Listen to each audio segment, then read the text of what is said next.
acrid yellow smoke would certainly set your lungs on fire. Welcome to hell, boys. Now which one of you could spend the longest in this merciless place without Blackbeard?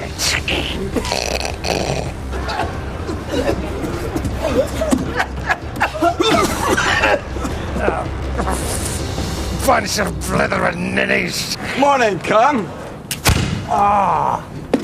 Morning. You really did shoot one of your crew, didn't you? What was his name? Israel something. Hans! Israel Hans! Good bloke, first mate. But if you don't shoot one of your own men from time to time, they tend to forget who's boss. You can lay to that.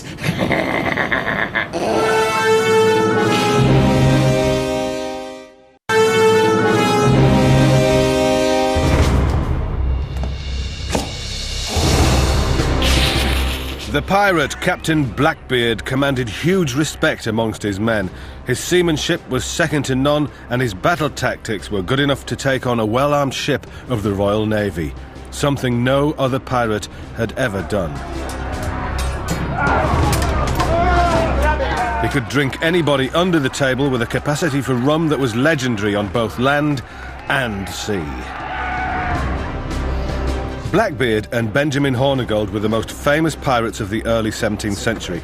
They sailed as a flotilla and are documented as capturing at least 6 ships between January and October 1717, including the French ship Concorde, which Blackbeard kept as his flagship and renamed the Queen Anne's Revenge, with no less than 40 cannon.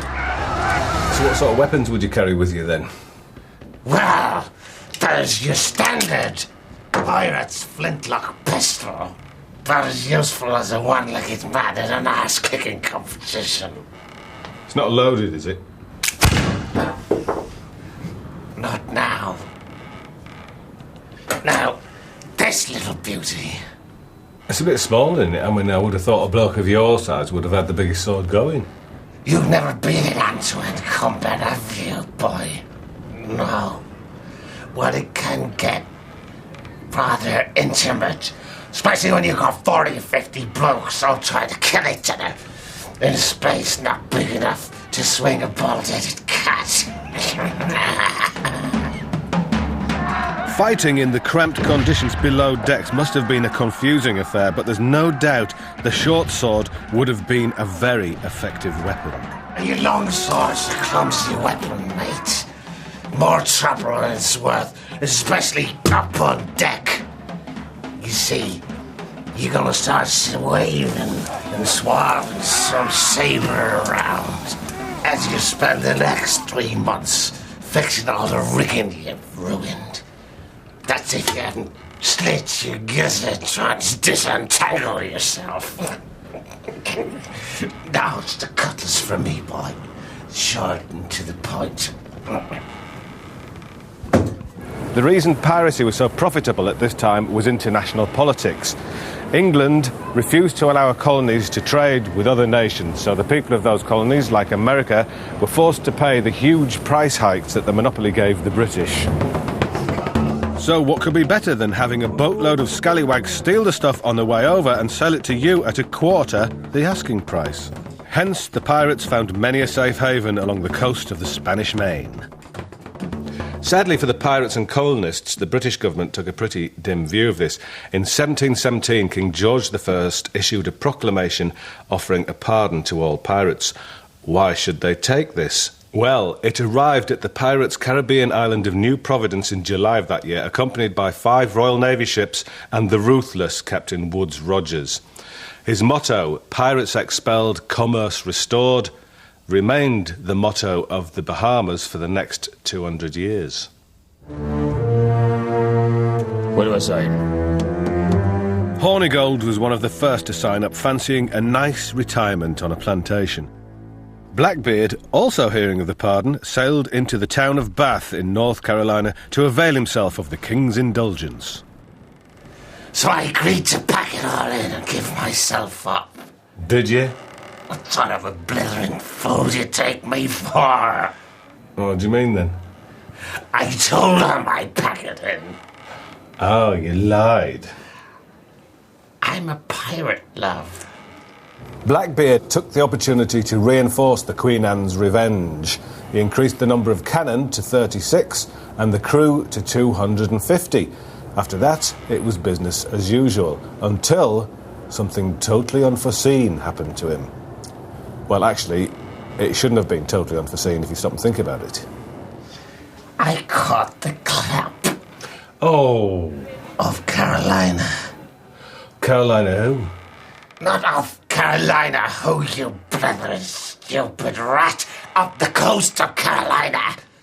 I was there in the summer of 17, and I caught the worst case of Willingward I ever encountered. Terrible, painful, and damn inconvenient. Blackbeard blockaded the port of Charleston with 4 ships and around 400 men, then sent a ransom to the governor demanding a chest of medicine, which was duly delivered. Wouldn't you? Blackbeard with his beard on fire was one thing, but Blackbeard with his beard on fire and syphilis was quite a different matter altogether. You try some of this. What's that? I've no idea, but it'll do you good. It's unforgettable juices. For all that the medicine chest was the main reason for the blockade, it should also be noted that Blackbeard's fleet also managed to take at least 8 ships, and a pretty prize they were too, one of them yielding up to £1,500 worth of gold and silver, and that is the equivalent of £200,000 worth nowadays. But with the siege over and the embarrassing little problem dealt with, Blackbeard headed north to a place now known as Beaufort Inlet. Beaching the Queen Anne's Revenge, he declared his pirating days were over, and for a time they were. I had a good run. Nobody ever bested old Blackbeard, never would. But I thought it was time to start taking things a bit easier. You know, when a man gets to the back end of his life and starts to look upon it in his declining years. So how old were you then? 37. 37 was actually quite old for a pirate. Most of them were either in prison or dead by the time they were 30.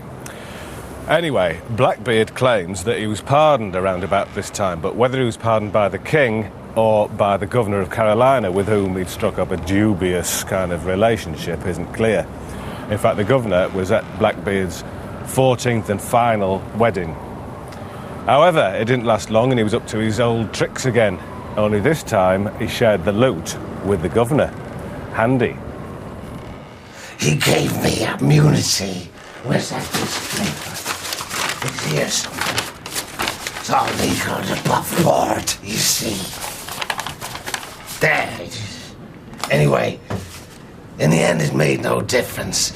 They wanted Blackbeard's head, and all the pieces of paper in the world wasn't going to prevent it.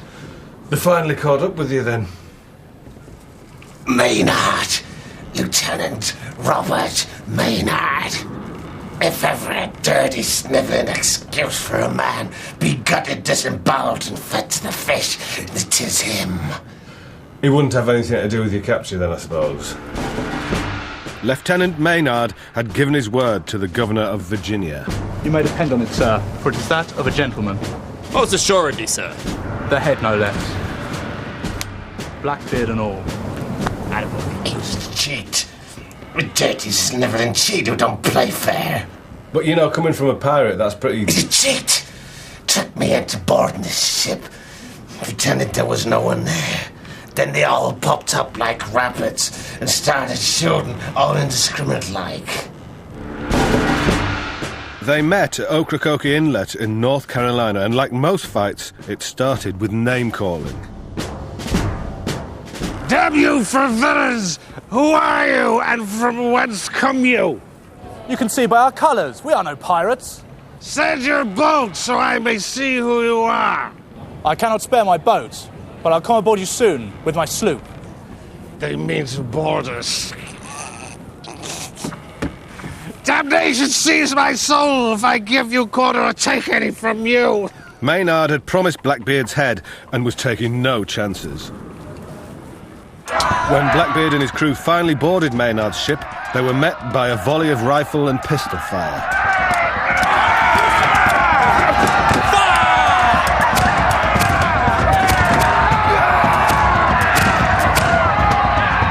hit?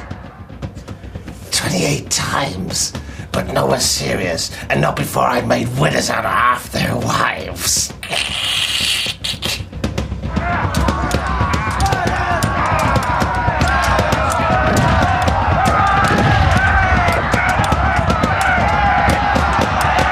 Badly wounded, Blackbeard was finally cornered and a Scots guardsman slashed at his throat with a broadsword.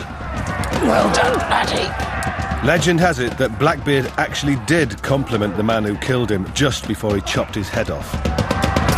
Lieutenant Maynard hung his head up there on the prow of the ship and sailed back to port. And that was the end of Edward Teacher's short-lived career as Blackbeard, the pirate. So what do you reckon then? Was Blackbeard a total villain who got what he deserved? Yes? Well, you're probably right. Let's face it, he sunk at least 25 ships in his short career and killed who knows how many men. But you can't knock the man's talent or brains. Sober and on the right side of the law, he could have been an admiral right up there with Lord Nelson.